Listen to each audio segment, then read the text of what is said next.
Good evening, Pool Player Nation. Welcome back to the APA studio for another episode of Talkin' Mosconi. I'm Jason Bowman. I'm joined by Bill Tufts, both of the APA. Got some guests joining us tonight, but day two of this year's Mosconi Cup is in the books, Bill, and no other way to paint it other than it was an utter disaster, folks. A lot of unhappy Team USA fans in Pool Player Nation, including these two guys, folks. Right so know that we're suffering together, but just a bad day all around. I think of all the things, Jason, that we thought could happen today, I think that this result was by far the least likely we thought would be possible. We thought, maybe we come out today, maybe we're a little behind, we're still chasing at day three, and unfortunately it just didn't pan out that way. Yeah, for me it brings back memories of 2017. If you go back a few years, the last year that Team USA did not win the Cup, we were in Vegas there and covering the event, and the matches, it just kind of went off the rails again, and the conversation became, can they actually extend it to day four? And, here we are, day two, Team Europe leads 8-2, need 3 points. They've got 2 days to do it, and I think the question again becomes, can Team USA find a way, find some heart, and push this thing to day four at least? Yeah, I mean, right now their goal has to be to just stave this off, push it as long as possible, give themselves a chance tomorrow to get into day four and do something special. But at this point, they're going to have to really do something special to get back into this match. What was interesting is that I felt like the level of play today on both sides was much better than yesterday. You didn't see as many mistakes, but it just seemed like there were a few mistakes, and it tended to be that Team Europe was able to capitalize on them a little bit better than Team USA. Luck didn't necessarily seem to favor Team USA today. And, we're going to get into the matches. We're going to have Mike Panozzo, Billiards Digest, join us here in a minute to kind of break them down. We'll have Florian Kohler, our shot analyst, with us again tonight to break down 3 key shots from the match. And I'm going to give you a hint as to who had the 3 shots. He also won 3 matches today. So he's a member of Team Europe, and he's most likely looking at the MVP award if things hold up. But we'll get into all that. I'm not going to either you know who I'm talking about or you don't. Yeah. But if you don't, you'll have to tune in a little bit longer, and we're going to keep our views a little bit longer. So with that, let's do a quick rundown of today. Look at some graphics here. Just to recap, again, matches just wrapped up about an hour or so ago. It goes 5-0 today. Team Europe just dominates. Bill, there were some close matches, though. You had the first 2 matches go hill-hill, the 4th match go hill-hill. It seemed like it was right there. It could have been a totally different day, but one of the things that I noticed, go back and look at the lags. Yes, right? absolutely. You have 3 matches that you lost hill-hill. Team USA did not have the break advantage until the 5th match today. They've had the break advantage twice in the first 2 days. Yeah, so all the pressure's on you. You've got to play perfect. If it gets to that 5th match, you got to hope that they don't break and run. And unfortunately for USA today, Europe came out and did what you expect high-end players to do in that situation, which is finish out matches. They closed them out today. You're absolutely right, Jason, where the matches were so close, they could have tipped either way. Yeah. And a lot of it goes to what you talked about a minute ago, which is the rolls, the luck seemed to favor Europe, and any time that USA made a mistake, Europe was all over them. Yeah, and it just seemed like after the first couple matches, it just kind of snowballed. You really started to kind of, the feeling in the stomach wasn't so good, and it was just, you just kind of knew that it was shaping up badly, and you just kept hoping Team USA could grab a match here or grab a match there, and it never happened. And I cannot recall a day that Team USA got shut out since I've followed the Mosconi Cup. We're going to bring Mike in, and I want to talk to him about that. But do you remember them ever having such a rough day? Not such a rough day, and not such a day where every time it seemed like USA was getting some momentum, Europe came in and took that momentum away. And that was within the matches themselves and the individual games, and that was match to match throughout the event. Yeah, so again, the Mosconi Cup is a race to 11. Team Europe now has 8 points. They need only 3 more. We've got 2 days of matches to go. You can kind of see the graphic there. So let's jump right in and talk about the match breakdown. The first match today was the fans' choice match, and it was a big one. It was the one that I think most people had hoped to see, at least based on 2 things. One, the history these 2 players have, but also the comments that came out in the press conference history, with Jason Shaw and of course Shane Van Boening, and that's who we saw in the first matchup of the day. Again, fan choice. Let's bring in match analyst Mike Pinozzo. Want to run through this first match with him. Mike, are you there? There you are. Yeah, here you go. Mike, rough day, buddy. At least for us Team USA fans. I know you got to be impartial as a journalist, but man, rough day. Yeah, if you're a USA fan, it was a difficult day all around, and it started with that fans' choice match, and it was one of those things. I think Shaw got himself into that match by the press conference, by his comments at the press conference, because Josh Filler was the early leader in the, who was going to play Shane in the fans' choice, and they were basing that off of last year. Then when Jason started to turn things a little bit personal in the press conference, he got the late vote and got stuck into that position. Honestly, I think if you're a USA fan, you'd have rather had Filler out there first day, because he didn't look comfortable on day one, wasn't feeling good on day one. I think that would have been a pressure situation to put him into in the beginning of day two, whereas Jason was, firing on all cylinders right from the get-go in day one. So I was hoping that Filler would have been the fans' choice for Shane. I think that would have been a better opportunity for U.S. to win, but Shane had his chances to win that match. He was up 1-0, should have been up 4-0. Really, he ran long. He ran short on a 9-ball in the second rack. Should have been up 2-0. He won the next 2 racks. So, it was an opportunity to really set the table for the rest of the day, because whoever won that first match was going to have a lot of momentum. It was going to be an emotional lift for the team, and it was going to make whoever was playing next, have a little less pressure on them. So I think that first match really set the tone. It was a great match. They both played terrific pool, and it was as close as you can get. We just came out on the wrong end of it. Yeah, I want to break that first match down just a bit, because like you said, it really did set the tone, I think, for the day. And it really could have gone either way. You had Shane Van Boening take an early lead. Of course, Shaw held the break. We mentioned earlier, Mike, but Team Europe took the lag the first 4 or 5 matches, and they really dominated in that respect throughout the first 2 days. So Shaw had the break, but it turns out Shane ends up winning that first game. The second game is the one that you referenced, where Shane had a bad leave. He made a carom on an 8-ball, but he had a bad leave on the 9-ball, and he had to try to cut it. He actually overcut it, I believe, and that was it. He kind of gave Shaw a game there, I thought. Yeah, he did. It was one of those situations where he got, I can't remember if he got a little bit straight on the 7 and he really couldn't do much with it as far as getting closer to the 9. Could have given himself maybe a little better angle, but it was going to be a longer shot. A shot that he still makes 85% of the time. Yeah. But in that pressure situation, it just didn't go down for him. Yeah, so instead of a 2-0 lead at that point, they're tied 1-1 going into Game 3. Shane wins Game 3. Shane wins Game 4 and is now leading 3-1, and everything, again, kind of looks like it's going to go in Team USA's favor.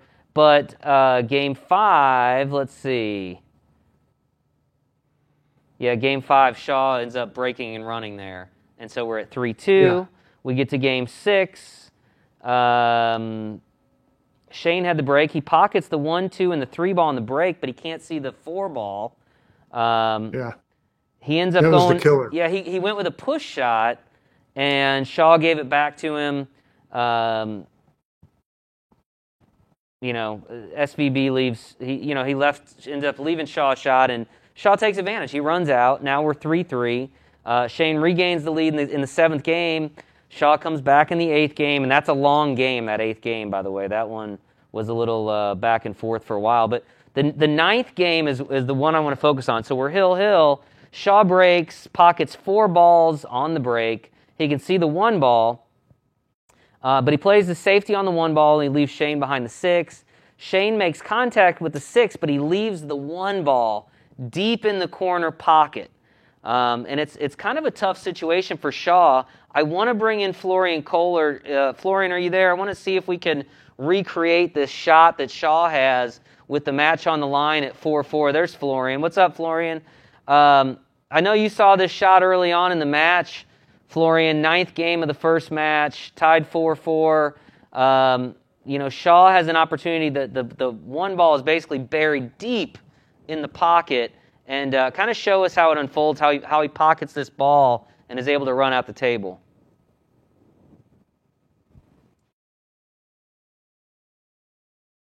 We got no audio on Florian at the moment. Hold on, Florian. We're waiting on your audio. You guys hear me now? We can hear you now, buddy. All right, sorry. So I was just saying, this table is actually the same brand that they're using, and it's got pretty deep shelf. This is what a lot of early talks about how easy the table was playing, but it really isn't. So what you're looking at is the shelf here, and this has always been the problem in the tables. So if you grab one of those, you're going to end up in a pretty bad spot. So if you hit it not right enough, cue ball is most likely going to end up here, and his cue ball was somewhere there.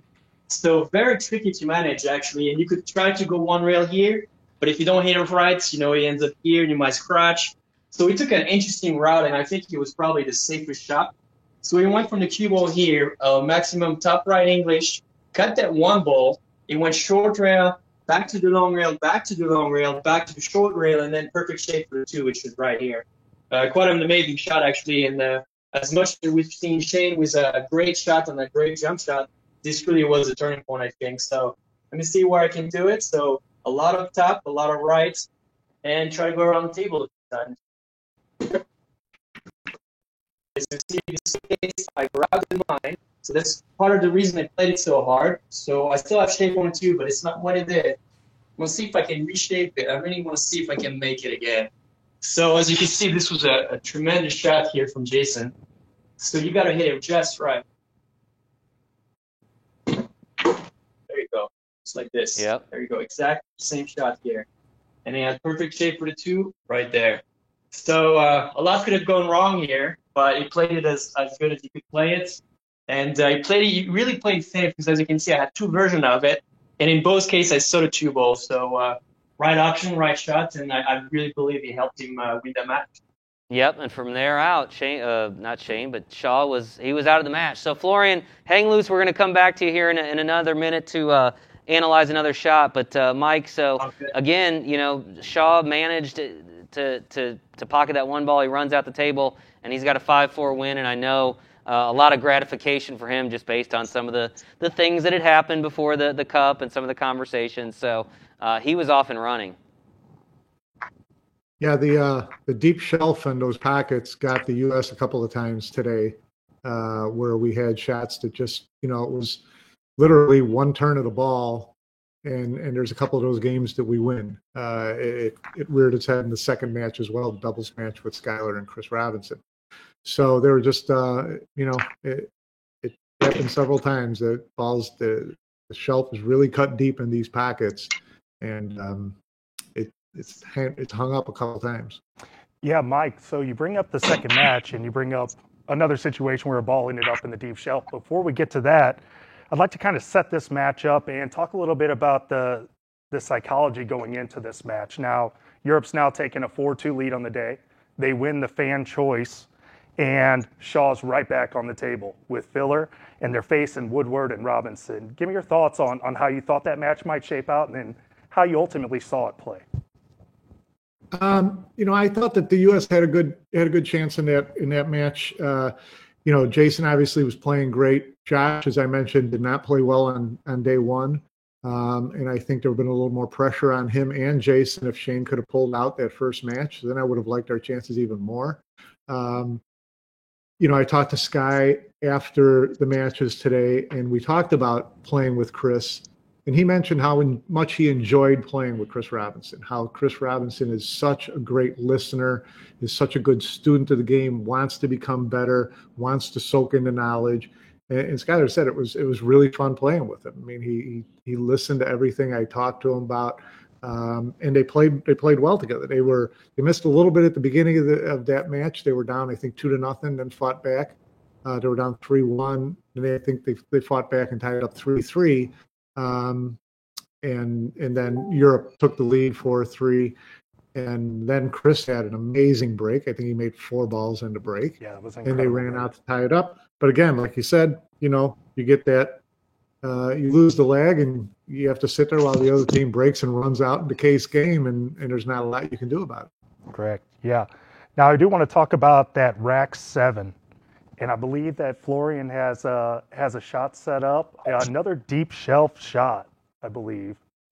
It was a 6-9 combo, but the thing about this was, and kind of what I noticed, Jason, was that this 9 was there and had already been a combo attempt on it by Chris Robinson. And he pushed that ball deep into the corner. So it was just sitting there waiting to be hit in. A little bit of bad luck for USA, or a lot.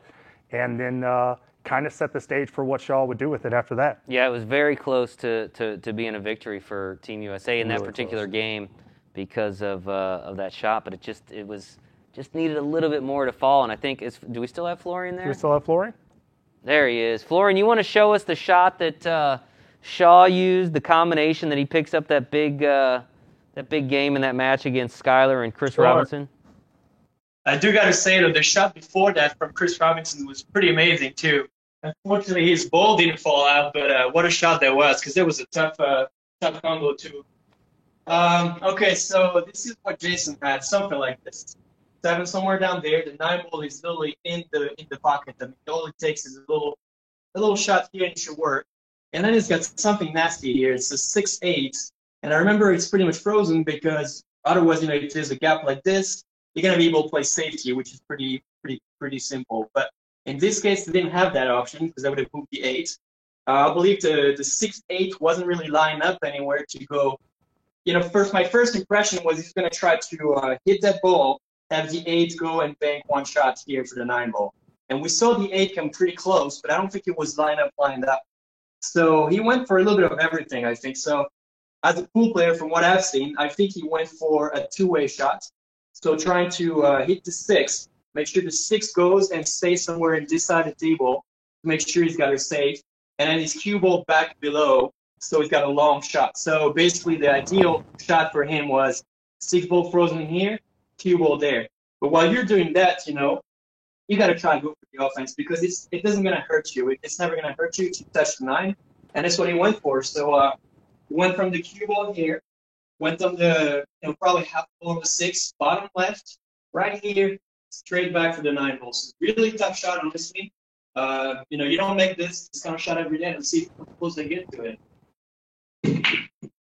Look at that. Close enough, but it was never the same shot. I'm going to give it another try just because I'm a trick shot guy and I got 3 tries. There you go. But seriously, it's an amazing shot to get that close. But, we got to really look is also focus on the cue ball, on the 6 ball. So it was a little short. I was a little long there. Okay. Like I said, tremendous shot here. Very tricky. I mean, I'll probably get it in the last try, but what a shot that was. And I really believe truly it was focused on the 6 ball, but I wouldn't call that a luck shot because, you had to go for it, you had to make it. But that's what you do when you're in stroke. You didn't show, you just, you'll make it. Yep. Yeah, and that point loomed large, Bill, because, again, that was the second of 3 Hill races today. It did. And in that game, and so we are talking about the 7th match there. Chris Robinson comes out, has an amazing break, the break of the tournament. Makes 4 balls off the break. Ends up with a break and run for Team USA, but they didn't have the lag, so they didn't have the 9th match, and that proved fatal as Shaw and Team Europe come out, break and run again. Yeah, so immediately Team USA is down 2 points on the day, 4 points overall, and you've got a singles matchup now that features Fedor Gorst, who is a very young player out of Russia, for those that aren't familiar with him, but already a world champion. So very talented young player. And he's going against Corey Deuel, who is a great veteran, has been in many Mosconi Cups. But he's, again, we talked about this yesterday, and it's been talked about the last week or so. He was an alternate for the team, right? Justin Bergman was set to be on the team this year. Corey came in last minute after Justin, unfortunately, tested positive for COVID-19.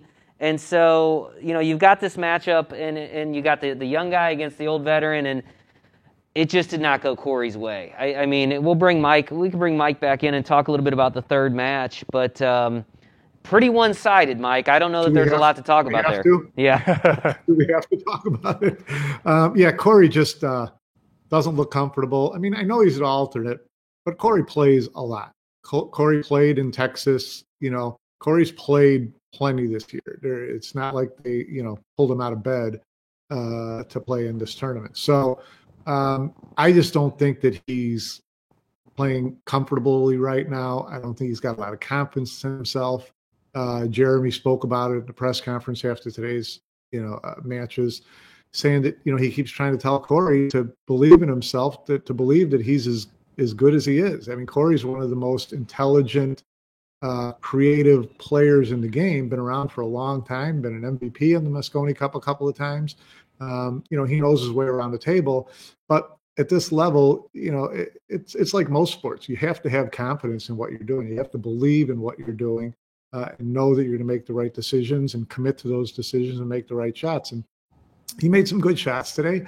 And then a shot later, he's chasing the ball again, and it just was over and over and over, where he'd get himself into bad position, have to play safe, play a poor safe, get beat to the shot by Fedor Gorst. So, and there's no doubt that with Europe having won the first two matches of the day, Fedor went into that match loose as can be. I mean, he had nothing. He had no pressure on him. He was playing the weakest player for America. They'd already won two matches in the day, and he showed why he's a world champion. I mean, he could probably play that well under pressure as well, but he had no pressure on him in this match, and he just wheels around. He's such a talented player. He's a Johan Reisink disciple.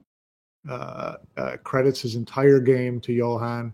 And he's going to be on this Mosconi Cup team for Europe for a lot of years to come. So get used to seeing him. Yeah, like you said, confidence with him looked much higher than it did yesterday. I was much more impressed with Fedor today than what I saw yesterday. And so, yeah, the snowball at this point in the day is really starting to build. Team Europe now is up 3 matches on the day, 5 overall. We move into a doubles match for the fourth match. Yeah, we're going to go into match 4. Do you want to talk about momentum? Right, and pressure. Right now, it seems like obviously Europe's got all the momentum in the world. They're pretty loose. We've got Catchy Notion versus Thorpe and SVB. SVB's already had a tough match on the day. Thorpe, he's first to the table. Catchy Notion hadn't been to the table, so we didn't know exactly what we would see when they got out there. But they made a match of it for sure. And you want to go ahead and tell us a little bit about that, Mike, what you saw in that match? Yeah, that to me that's the one that really got away from us because we were favored in that match. Catchy's a great player, has not had a great record in the Mosconi Cup, particularly in doubles play. Albin Ocean is a perfect partner for him because he's such a calming influence on whoever he plays with because he's so steady, always makes the right shot, always finds the right position, will get the game back on track if you've played a loose shot. So that was a good setup for them, but still, SVB and Billy were favored in that, and they played really well. I mean, they broke and run out 3 times during that match. Well, they were up 4-2 at one point. Up 4-2, right? Yeah, and they went up 4-2. So, the big turning point in that match was they were up 4-3 and had a good look at the one ball. It was another one that was hanging in the shelf with a pocket. And this is one that it hurt us, or it was maybe the 2 ball. And Shane had to play the cue ball back down table. Billy wanted him to play for the combination shot on the 3-6 into the corner. I don't know if you recall that or not. Yeah, there was some banter Shane back and forth, and you could see that Shane Billy kept talking about wanting to come underneath it and shoot the 3 straight up table. And Billy said Shane was a little worried about coming off that top rail because the 2 ball was so deep into the pocket. It's a tricky shot, and the table was still playing a little bit fast and funny. And I just don't think that he wanted to give Billy like an off angle combination. Billy said I should have been more forceful with my desires because he said, I would have taken that combination on any day. But he also said, listen, Shane is Shane, and if he says he's more comfortable doing something else, you're going to listen to him. Sure. My concern was, coming down for the 3, that was the only place on the table that there was the possibility of falling into trouble. And it was a 1,000,000 to 1 shot that it gets hooked by the 9, but that's what happened. That wouldn't have happened if he'd have played out to the middle of the table and let Billy take a run at the 3-6. So that, to me, was a decision I think they all wish they had back. And it ended up costing them the match because, again, they lost their lag. Again, it was 4-4. And again, they had to sit there and look down at their shoes while the opponent broke and ran out.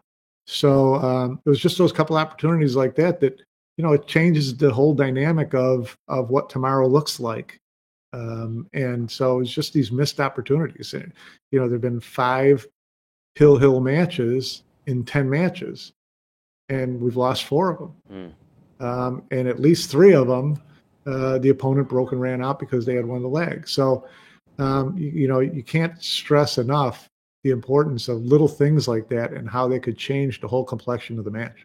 Absolutely. Does it surprise you how badly we have struggled with the lag? I mean, and to me, that seems like a common theme from year after year. I feel like the Europeans always tend to, and maybe that's just my perception, but it's certainly the case this year, Mike. I mean, what's to that? Why is it that we have fared so poorly in the lag? I don't know. You'd be coaching the team if you knew that, right? It's one of those things where you feel like you want to have a bounty out on the lag, where you'll give every American player that wins a lag, you'll give them a $500 bonus or something. They practice it, they work on it. They've come close a couple times, but most time about the ball comes halfway around the table and you already know that they're not going to win the lag. I don't think that it's because the Europeans practice the lag more, or it's just the way it's running these days. So many missed opportunities today for Team USA, and that 4th match was another one. So they go down 4-0 on the day. They go down 7-2 on the event overall. And the last hope, I should say, at the end of the day is Billy Thorpe. But he's got to go against Jason Shaw, who's already had a pretty incredible day. And, we'll jump right into it, Mike. I mean, what did you see in that 5th match of the day? It looked like Billy, as I go back through my notes, I feel like he was leading early on. He was up 2-0. He jumped out to a 2-0 lead. And I really thought that he had a good shot in this match because I thought that emotionally, mentally, even a little bit physically, Jason had to be dog-tired by that match. And even Alex Lely, the captain for Team Europe, said afterwards, he really had expected Filler to be the fans' choice at the beginning, because he said he wouldn't intentionally put Jason out there 3 times in a day. He said it's just too much, especially when you're playing doubles on one. You've got that, mentally it's exhausting. And so I thought Billy had a good shot in this match because I thought Jason would struggle a little bit, and he did early on in that match. And Billy took a 2-0 lead, and then he scratched on a kick on the 1 ball in the 3rd game, and that allowed Jason to get back into it. It got to 2-2, and Billy played a decent safe at 2-2, and Jason was just a little bit revived, and he took a flyer at a cross-side kick shot on the 6 ball and just hit it dead center into the pocket. I thought for sure he was going to scratch into the same pocket with the cue ball because the cue ball was following the 6 ball, but he ended up, with a perfect shot and running out to take a 3-2 lead. And then, Billy's chasing from there. Yeah, that was the 5th game of that 5th match. And I want to bring Florian in one more time to show us just what Mike was talking about there in terms of Jason Shaw's shot, where he does end up pocketing the 6 in the side, nearly scratches. Florian, you think you can pull that one off? I'm getting tired of doing Jason Shaw trick shots here today. Shaw made it look so easy, right, all day long. Oh man, I mean that guy when he's on something else. That was a crazy shot. So one of the reasons too is you can see this 9 ball. I try to replace it as good as possible, but the 9 ball made it even more difficult because on typical bank shots you just split in half and kind of call it good. Usually you're going to touch the ball. not a big deal, but this 9-ball, they had the edge, so we couldn't touch the right spot. So we had to go and then further down the rail and play a touch of bottom and actually play with some pace because that cue ball is going to slide a lot, especially on new table. So some bottom to get the ball to curve a little bit, some force. I mean, I don't know, I could try to make it, but very tough shots. Yes, you got to go here. I'm going to try to aim towards the chalk out there. Bottom on my cue ball, pretty hard, some pace, hit the 6 to make it there. And he actually had shape on the 7 too, which is more amazing. Well, that was pretty damn close, nice try, but I'm not Jason Shaw, obviously. Well, you see how badly that shot could go, though. I mean, the margin for error is nothing. Give me one more here. Let's see. So I hit it. Actually, I don't even know. I hit it pretty good, actually. Let me see if I can get one more shot at it. Very tricky. Tell you what, just to touch the ball was amazing. So this is it. There you go. Okay, so I made it. Lost my cue ball all the way down there, but I do have a shot with 7, which I think was reversed with 7-8-8-7, something like that. Again, man, it's all doable, a couple tries, but to make it like that, clutch, the right force. I mean, he did get a little fortunate because his cue ball was also going to scratch on the strike, but it's just everything is going his way. It's not just luck; it's talent and luck combined, and everything is rolling your way, especially 9-ball.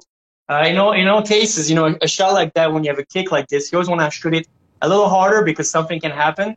And, and obviously, even if you miss it on the short side, his 6-ball could have banged this way. His cue ball could have went this way and, hiding with moving the balls away. So, like I said, to anybody that actually plays 9-ball, if you're kicking at a ball, always kick hard because some good thing can happen. And,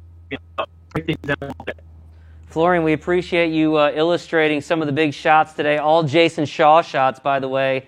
Not an easy day for me. Yeah, so we'll let you get back to practicing his shots. Hopefully we can bring you back tomorrow and we'll be talking about a Shane Van Boening or a Skylar Woodward shot instead of a Jason Shaw shot. Great. So have a good evening and we will see you tomorrow, buddy. So Mike, as you mentioned, that was the 5th game of that final match with Billy. Shaw goes up 3-2. He then breaks and runs that 6th rack of that match. Billy did manage to hang on and steal one more game to make things a little more interesting, but at that point, Shaw just seemed like, I don't know, it might have been the best I've seen him play in the Mosconi Cup, and that's saying something because he's got a pretty good track record, but today he was on fire, and I don't know about you, Mike, but it seems like he's positioned himself, assuming there's not some type of monumental Team USA comeback here.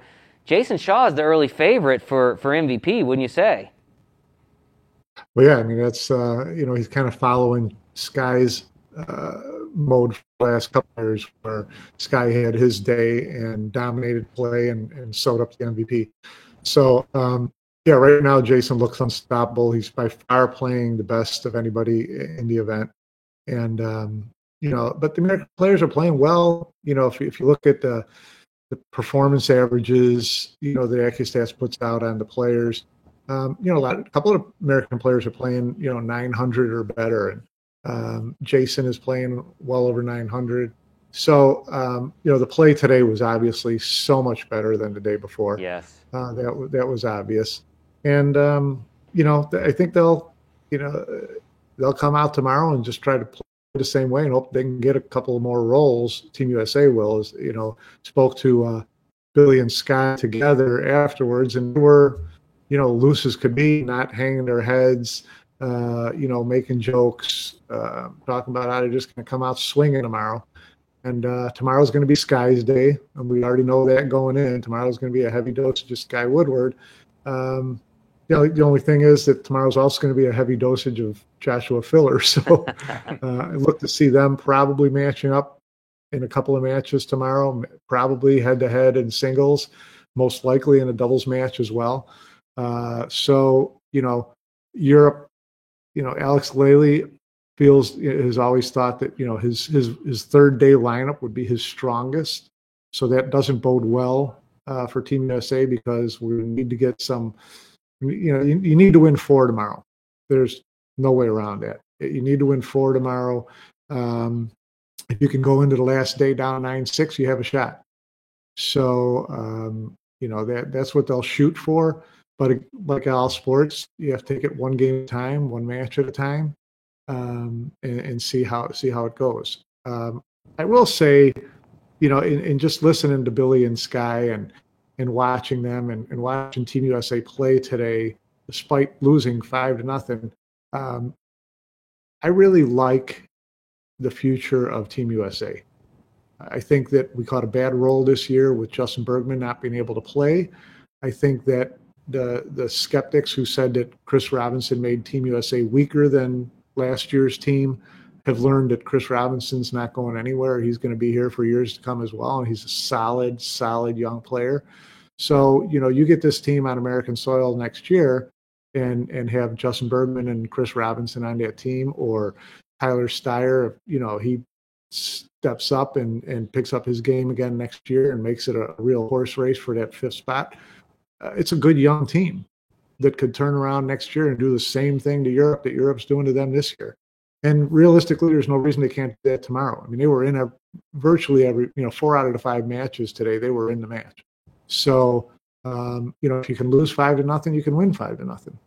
So that's the mindset that they'll have to go into with tomorrow. And like Sky said, just go in there swinging.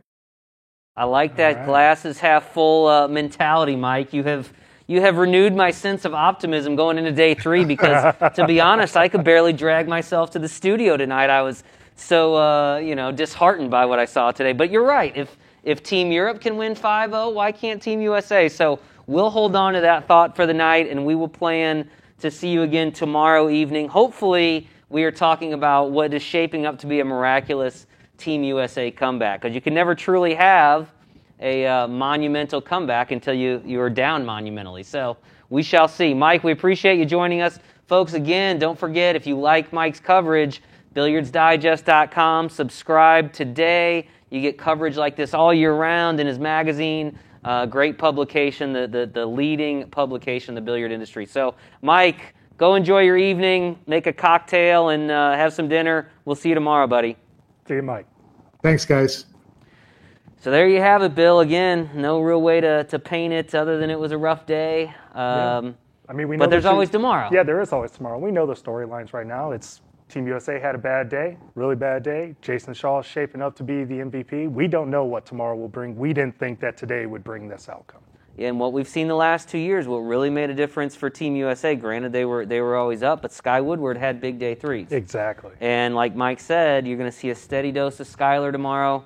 The tough thing is he's going to be going against Josh Filler, who has really yet to hit his stride, I think, in the event. In fact, if you look at Team Europe, he's maybe the one player who's underperformed, in my opinion. But he's a special player, and so you got to hope that he doesn't hit his stride tomorrow. He can return tomorrow. to his form. So can't take anything for granted. Go out there tomorrow, swing away like Mike said, and see what happens. Get to day 4. To day 4. So, folks, say your prayers. Do whatever you got to do. We need to get the good mojo going again tomorrow for Team USA. Again, it's not over yet. We're going to stay hopeful. You stay hopeful, and we will plan to see you again tomorrow night here on Talkin' Mosconi. Thanks for joining us.